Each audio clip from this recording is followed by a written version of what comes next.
Assalamu alaikum, Dr. Zakir Naik. My name is Adnan Jahangir.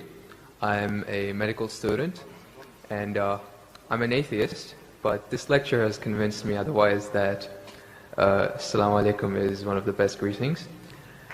My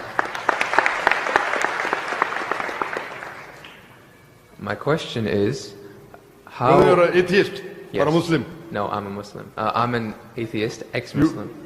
You were a Muslim, now you're an atheist. Okay, brother, go ahead. Alright. My question is of two parts.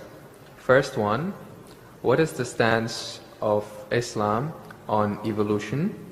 And two, what is the stance of Islam on apostates? The first one, it's how does Islam deal with evolution when, as I'm a medical student, my professors, when they show me the skulls of how humans have evolved throughout millions of years, from Homo habilis to Homo erectus to us Homo sapiens, and when they show proof of how evolution has taken place over the years, how do you disprove that when it is fact? It is not theory or it is not a hypothesis anymore. It is fact. How do you disprove that, if you could answer? Brother Jahangir has asked a question that what is the Islamic view on theory of evolution? And brother, if I reply to you, then will you come back to the fold of Islam? If it's a convincing enough answer. If I give a convincing reply, will you come back to the fold of Islam? Inshallah. Inshallah. Good. Brother Jahangir has asked a question. He said you are a Muslim and now he's an atheist. And he asked what is the view of the theory of evolution? For complete, you can refer to my talk on Quran and modern science, which covers in the question and answer session theory of evolution.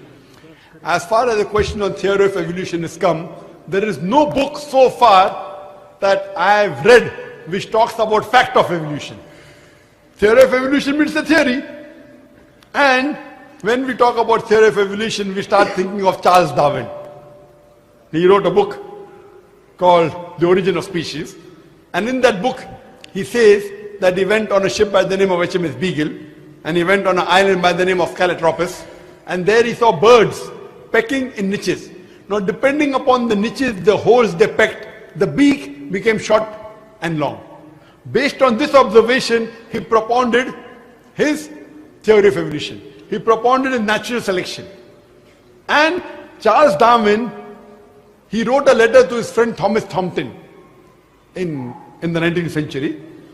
And he said that I do not have proof as far as my theory of evolution is concerned. There are missing links. But because it helps me in rudimentary organ, it helps me in classification, I have propounded this theory. That's the reason when we were in school, if we had to tease any of our friends, we used to call him that you are the missing link. If you were present, Darwin's theory would have been proved right, indicating that he's a monkey. We used to fool around. So there is no proof regarding Darwin's theory at all. It's a theory, it's not a fact. Now in most of the schools, they teach Darwin theory as though it's a fact because they don't have any alternative. Because of that. But no scientist at all can say for sure. Yes, there are many scientists who support Darwin's theory. But as far as recent times are concerned, most of the scientists today they do not agree with Darwin's theory. As far as you talked about the 4 waves of hominoids. First was the Iceman, then was the Neanderthal man, then was the Cro-Magnon. All these that you find, there is no link between them. There is no link whatsoever. According to P.P. Grassi, who held the chair of the evolutionary studies in Paris Sorbonne University, he said, it is letting your imagination run too wild to assume, based on few studies on the vestiges, on the skeletons, to think that we have been created from ape. There is no link at all among all these 4. So Darwin propounded. Now many things of Darwin is correct. For example, life was created from water. That Quran also says in Surah Anbiya chapter number 21 verse number 30. The Quran says, وَجَعَلْنَا مِنَ الْمَاءِ كُلَّ شَيْءٍ أَفَلَا يُؤْمِنُونَ. We have created everything from water. Every living thing from water. Will you not then believe? So this is correct. So many things of Darwin is correct. But as a whole, everything is not true. That we have been evolved for apes, not at all. If there was evolution today, we should be having some people who are in between monkeys and human beings. You don't find that in any museum. Brother Jangir, if it's true that the species have been evolving, today we should find some species at least which are in between the human being and the men. I would request the audio technician to increase the volume a bit. The audio technician, wherever he is, can you increase the gain, please? Jazakallah. Jazakallah shukran. That will have less strain on my vocal cords. So all these today, even according to molecular biology, according to the specialist of molecular biology, they say it is absurd to think that our DNA of the human beings have been evolved from ape. It's not possible at all. There are many books written against Darwin's theory. Now just because today, because there is no substantial fact, that's the reason in school yet you teach about Darwin's theory. But if you read the latest researches, most of the scholars today do not believe in Darwin's theory as a whole to be correct. No scientist today yet believes. Very few, there may be few. But the majority, they disagree that we have been created from apes. And that's what the Quran says, that we believe in the theory of creation, not in the theory of evolution. The theory of creation, not the theory of evolution. Or rather I should say the fact of creation. Hope that answers the question, brother. No. So where was the question? What did you not understand?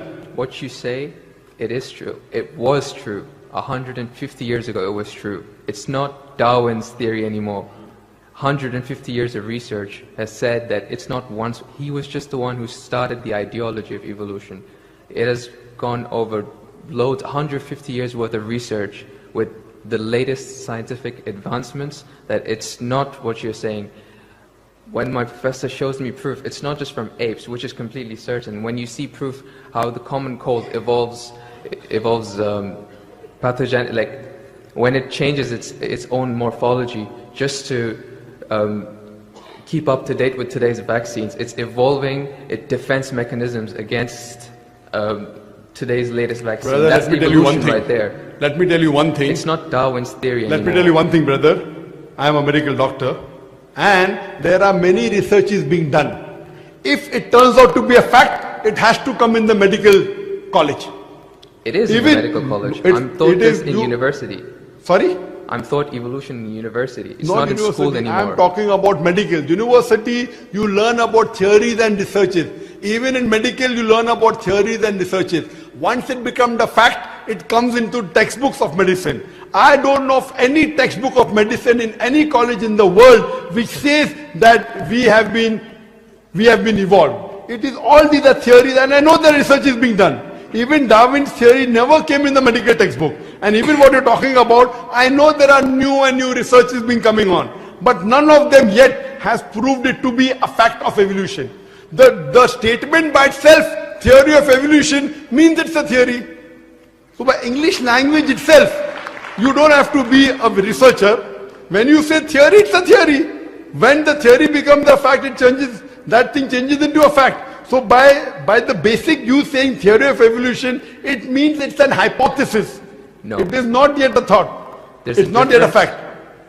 There's a difference between hypothesis and theory. A theory is something in science that has the highest honor. When something gains the word theory, it's fact. The theory, in theoretical terms, it's the theory of gravity, but we don't say it, we just say it fact. Same way, we say the fact of gravity. Sorry, what did you say, theory of what? Gravity. If you say it in theoretical terms, but it's no theory of gravity, it's a law of gravity. I'm sorry. Law. I'm sorry. It's the law of evolution. I'm sorry, your knowledge of science is very weak. It is Boyle's law. It is not Boyle's theory. It is Archimedes' principles. It's not Archimedes' theory. Whatever's theory, when it becomes a fact, it changes into law. I'm sorry, your knowledge is so weak, and I wouldn't like to continue. Your knowledge is so weak. My question, I'm not here to teach 2 + 2 = 4 in the audience.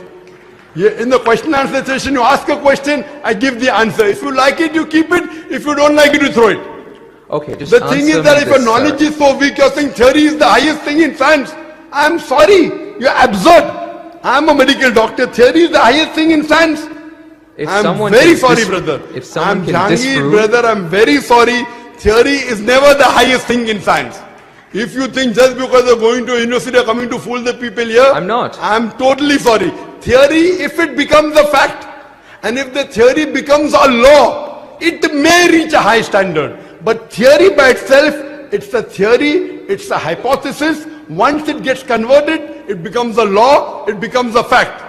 Newton's law, it becomes a fact, it becomes a law. I'm sorry to say that by itself, calling it a theory means it is not yet an established fact. The heart pumps blood. Is it a theory or is it a fact? It's a fact. No, the theory of heart pumping blood. Theory of heart pumping blood now. Now if I'm going to teach you English language here, I feel you are wasting the time of the people.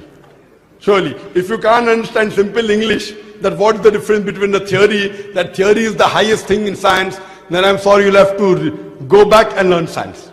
What about